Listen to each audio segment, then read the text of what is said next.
আসসালামু আলাইকুম, সকলে কেমন আছেন? আজ আমি আপনাদের জন্য নিয়ে এসেছি মুরগির মাংস ভুনা এবং মজাদার খিচুড়ি রেসিপি। আমি এখানে একটি 1.5 কেজি পরিমাণে মুরগি 6 পিস করে নিয়েছি। দেওয়ার পরে আমি এখানে কিছু মশলা অ্যাড করে নিব। দিয়ে দিব আদা, রসুন, জিরে বাটা, পরিমাণ মতো লবণ, হলুদ গুঁড়ো, মরিচ গুঁড়ো, কিছুটা পরিমাণ লিকুইড দুধ, একটু লেবুর রস। এখন আমি ভালোভাবে মিশিয়ে নিয়ে আধা ঘন্টার জন্য রেস্টে রেখে দেবো। এই ফাঁকে আমি খিচুড়ি রান্নাটা বসিয়ে দিলাম। খিচুড়ি রান্নার ফুল প্রসেস আমি দেখাতে পারলাম না, কারণ আমার ভিডিওটা অনেক বড় হয়ে যাবে। এখনো পর্যন্ত যারা আমার চ্যানেলটি সাবস্ক্রাইব করেনি তারা সাবস্ক্রাইব করে দিবেন। ভিডিওটি ভালো লাগলে লাইক, কমেন্ট এবং শেয়ার করে দেবেন। আমি কিছুক্ষণ আগে যে মাংসগুলো রেস্টে রেখে দিয়েছিলাম, এখন আমি সেগুলো ভালো করে ভেজে নিব। এভাবে আমি অল্প অল্প করে সবগুলো মাংস ভেজে নিয়েছি। মাংস রান্না করার জন্য আমি এখানে মশলাগুলো আগে থেকে কষিয়ে নিয়েছি।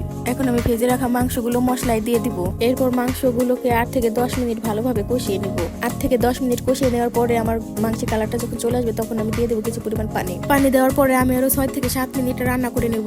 এখন আমার মাংস রান্না করা শেষ। দেখুন, মুরগির মাংস ভুনা আর খিচুড়ি একদম তৈরি। গরম গরম পরিবেশন করছি। খিচুড়ি আর মাংস কার না পছন্দ? বেশিরভাগ মানুষেরই পছন্দ। আর যদি সেটা হয় শীতের দিনে, তারপরে আরো মাংসটা একটু ঝাল ঝাল করে রান্না, তাহলে তো একদম জমে গেছে। ভিডিওটি ভালো লেগে থাকলে লাইক, শেয়ার আর সাবস্ক্রাইব করতে ভুলবেন না। পরের বার নতুন রেসিপি নিয়ে আবার আসবো। আল্লাহ হাফেজ।